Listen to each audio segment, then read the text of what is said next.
and because we met when I was 18, and I was never really allowed to go because I wasn't 21 yet. FBI, open up!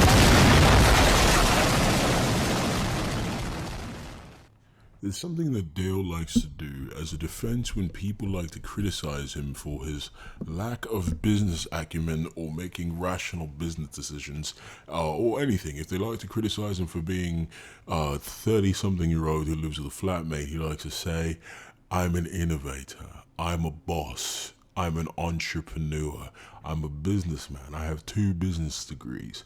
But what I want to do is kind of look into his business and the way he runs The Covenant, or his own channel, LowTierGod, as a business, the way he operates. So let's look at what he does, because he's not a businessman. He makes decisions that no businessman would logistically make to run a business. So let's start with merchandise. LowTierGod, for all intents and purposes, is a gaming channel. He does a lot of gaming reviews. When he streams, he plays games. He got his start playing video games. He used to travel to tournaments all the time before he got banned from tournaments. For all intents and purposes, his channel is a gaming channel. He's branched out into other things, like doing reviews and reactions and all that social stuff, and then posting his thoughts because he's so obsessed with himself. He thinks that's what people care about. But for all intents and purposes, it's a gaming channel. And you look at what other gaming channels make merchandise on, and it's things like hats, it's things like, jumpers, hoodies, sweatshirts, t-shirts, things like that, things that their fans might wear. Maybe a book bag, maybe a coffee mug, something that their fans might use. Like, you got a coffee cup, you can put some, juice in it, whatever, because it has your favorite gaming YouTuber or gaming streamer's logo on it. That's something that would make sense.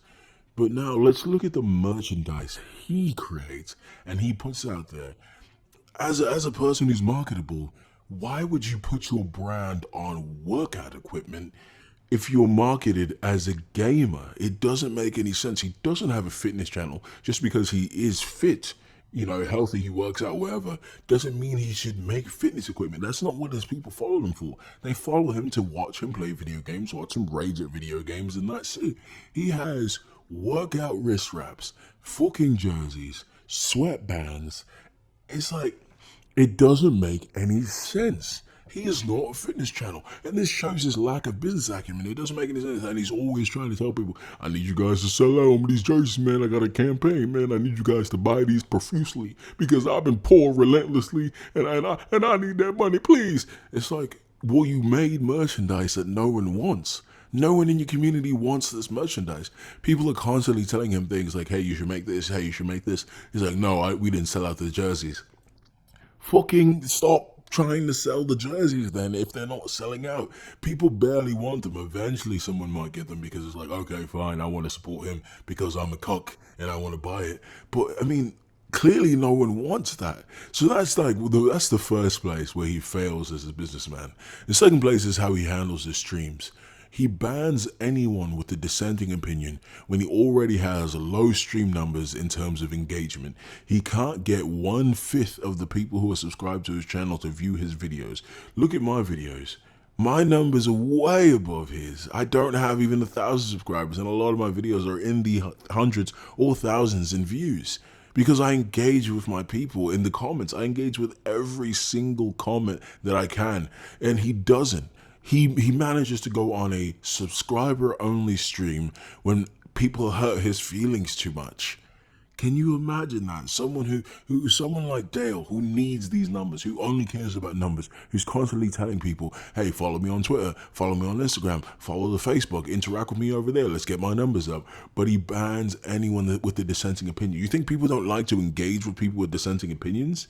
People enjoy doing that. So to ban people or to have a stream where it's only an echo chamber of people who agree with you doesn't make sense business-wise. Because if people get to disagree with you and you get to have discourse with them and have a conversation with them, they might stick around or come to the next stream to have another conversation with you, or just come to the next stream to see what you're really about and maybe change an opinion, maybe become a fan of you. But he's so scared of having his feelings hurt by anyone in his stream that he'll ban ban anyone. He'll time anyone. He'll time and ban the people who pay him money to be in his stream. For what? It doesn't make any sense. And now the third aspect of his business failures, he streams nearly daily, multiple times a week, or let's say 3 to 5 times a week he streams. Only recently has he been taking videos from troll channels to upload them onto his channel. He's done nothing in the sense of cutting his streams down, putting the most interesting parts on his channel. He just leaves the entire stream VOD up on his channel for people who pay him money, channel members. And not like special things anyway, things that people could have seen if they watched the stream when it was live. So it's like, what are you doing? What else are you doing? You're on your phone all the time, clearly. So why can't you take the time to edit down a video, edit down a stream, put it up on your channel, so then if people catch a clip on you on a troll channel, they can come to your channel and watch it there. Because you stream at the fucking crack of dawn, practically. He streams at like 11 p.m. On Pacific time. So people on the East Coast, it's like 2 a.m. over there. It's like no one's trying to stay up for that. So he has to put view bots in his stream and have no engagement in his stream. Like, it all doesn't make sense. And just looking at this all together, it's just a cataclysm of failure. It shows you that he really doesn't have any business acumen. He doesn't think, he doesn't use his head. I mean, it's so stupid. Now, this is something I didn't want to get into on this video, but I feel like I have to get into it.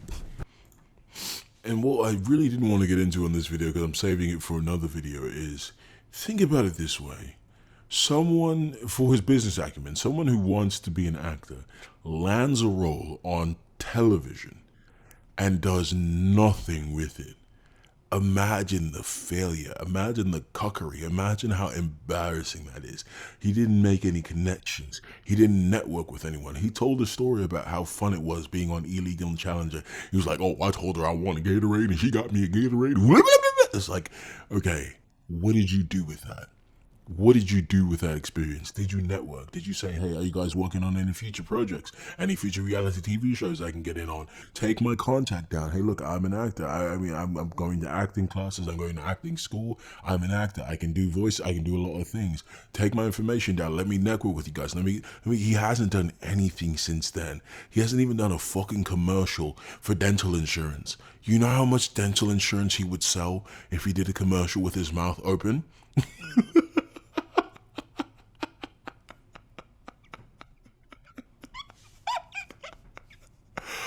Oh my lord, he should be the spokesperson for Invisalign. Like, they should put him as the before and then anyone as the after. I mean, put Giannis as the after. I mean, they look like each other. He likes to think it is, he doesn't. But yeah, oh my god, you know how much he could sell? If they did a commercial with Dale and retainers, you know how much I would be there. I would be there. I already use my dental insurance all the time because I'm trying to get a lot of my teeth corrected. I would be in that office the next day like, hey, I need some more surgery. Sign me up, because I can't end up like him, please. I don't want my teeth to have exponents. I can't do it, please. I mean, it's just, Dale is not a businessman. He's not a businessman. The way he treats his fans, which are his customers, in turn his customers, the way he treats them, the way he bans people that pay him, the way he bans people that pay him a lot, donate a lot to him, the way his new stream rules and donating for Smash games, this isn't what a businessman does. And if he knew anything about business, the FTC could fine him and have Dale in big trouble for failing to keep the contract when he continuously asks people, hey, this is the contract we have, pay me and I'll play like this, and then he just quits halfway through the match. If that person reported it to the FTC for a failed transaction, he can get in a lot of trouble for that. But he doesn't know that, because the only thing he looks up on his phone is Grindr, and that's it. He doesn't know anything. He used to say, oh, I used to read dictionaries all the time. Dale, looking at a dictionary doesn't mean you read it. It's not how it works, mate. Get it together.